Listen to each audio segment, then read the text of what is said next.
Between the first and second How to Train Your Dragon movie, Hiccup's world became much bigger than most movie-only fans realize. There were new islands, new dragon tribes, entire armies of hunters, and people who fought beside Hiccup through threats that could have destroyed Berk long before Drago ever showed up. Yet when How to Train Your Dragon 2 begins, many of those characters are simply gone. Today we're looking at 6 of the most memorable characters who didn't make it into the movies. Starting with the man who spent years making life difficult for Berk before anyone had even heard of Dragon's Edge, Alvin the Treacherous. Alvin was one of the first recurring enemies Hiccup ever faced outside the original movie. As the leader of the outcasts, he wasn't trying to understand dragons, train them, or build peace with them. He wanted power, and if stealing Berk's dragons helped him get it, that was good enough for him. At first, Alvin feels like the kind of villain Hiccup should be able to outsmart in one episode. He is loud, stubborn, constantly angry, and apparently believes every problem in life can be fixed by capturing more dragons. Pretty standard Viking management, honestly, but Alvin becomes more complicated over time. His plans fail, alliances shift, and he goes from being one of Berk's biggest threats to someone caught in the changing world around him. That is what makes his absence from the movies feel strange. Alvin was there during the earliest days of the Dragon Rider era. He saw Berk transform from a village terrified of dragons into a place where dragons and humans live together. For someone who caused so much trouble for Berk, he is quietly erased from the larger movie story. And Alvin was only the beginning. Because while he represented Berk's past, the next character became a huge part of Hiccup's future. Heather starts out as one of the most mysterious people Hiccup and the Riders ever meet. She arrives with a tragic story, claims she needs help, and quickly makes it clear that she knows much more than she is saying. For a while, the Riders have no idea whether she is a victim, a spy, or both. And to be fair, Hiccup trusting a suspicious stranger with a complicated backstory was not exactly his safest habit. But Heather grows into far more than a one-time enemy. Over time, she becomes a dragon rider, a skilled fighter, and one of the group's most important allies. Her bond with Windshear, her razor whip, makes her one of the most memorable riders in the entire franchise. While many dragons are cute, goofy, or chaotic, Windshear is basically a flying set of knives with trust issues, which makes her perfect for Heather. Then comes the reveal that changes everything. Heather is Dagur's sister. That connection gives her story real emotional weight. She is not just another rider who joins Hiccup's team, she is tied directly to one of their most dangerous enemies, and eventually becomes part of one of the strangest families in the franchise. Heather survives the events of the series, builds relationships with the other riders, and becomes deeply connected to the wider dragon world. So when the movies move forward and she is never even mentioned, it feels especially strange. If you watch the films and series in chronological order, Heather would be one of the first people you would expect to see alongside the Dragon Riders, exploring new islands and facing dragon hunters. Sadly, she and Windshear are completely absent in the films. But Heather was not the only character from outside Berk who seemed important enough to return. Mala, the leader of the Defenders of the Wing, is one of the franchise's most overlooked characters. Her people live alongside dragons in a way that is completely different from Berk. They are not just dragon riders, and they are not simply a Viking village that learned to coexist with dragons. Their entire culture is built around protecting dragon eggs and honoring the dragons around them. At first, Mala sees Hiccup and his friends as reckless outsiders. And honestly, from her perspective, she is not entirely wrong.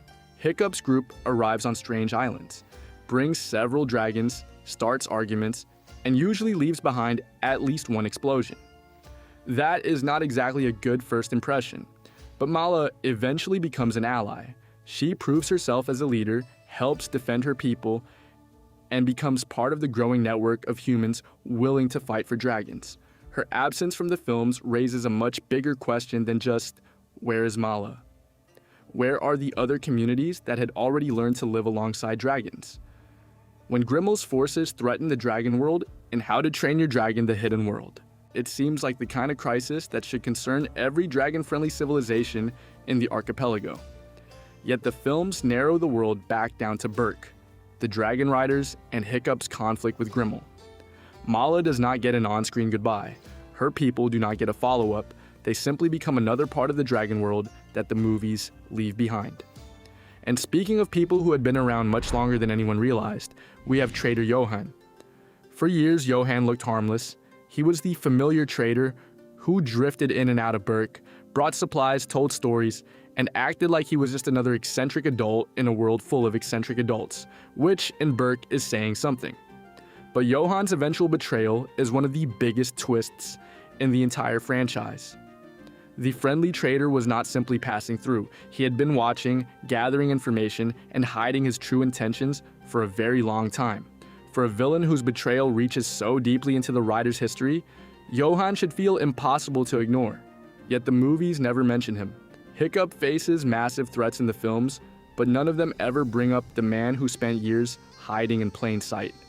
And if Johann was the hidden schemer, Viggo Grimborn was the enemy that put up the longest and most strategic fight. Viggo is often considered one of the best villains in all of How to Train Your Dragon. Not because he is physically stronger than Hiccup, although he is dangerous. Not because he has the biggest army, although he commands enormous resources. Viggo stands out because he owns the game, like no other villain before or after him. He studies Hiccup, he predicts him, he knows his greatest strength is his compassion, then constantly tries to turn that compassion into a weakness. Their conflict feels different from Hiccup's battles with most other villains. It is intelligent, strategic, and strangely respectful. Viggo and Hiccup's conflict is rightfully considered the cleverest hero-antagonist rivalry in the entire franchise. Viggo's arc does eventually reach a conclusion in Race to the Edge, but the rivalry it built is hard to top. That is why the hidden world introducing Grimmel, another calculating, dragon-hunting genius, feels so interesting in hindsight. Hiccup had already faced exactly that kind of enemy. He just faced him in a story the movies were never built around, but the final character may be the strangest omission of all: Dagur the Deranged. When Dagur is first introduced, he is both comedic and terrifying. He is loud, aggressive, unpredictable, and obsessed with dragons in the worst possible way. He treats battles like games, sees Hiccup as a personal rival, and has enough chaotic energy to make Tough Nut look responsible. But Dagur changes, slowly, painfully, and sometimes very loudly. He becomes more than a simple opponent. He becomes an ally. He learns the truth about Heather. He develops a bond with the Dragon Riders. He fights beside Hiccup instead of against him. And eventually, he feels less like an outsider and more like part of Hiccup's extended family. That is why his absence from the movies hurts more than most. Dagur is not just another character from the shows. He is someone who went through one of the franchise's biggest transformations. He survives, grows, finds family, and proves that people can change. So where is he when Berk faces Drago? Where is he when Hiccup becomes chief?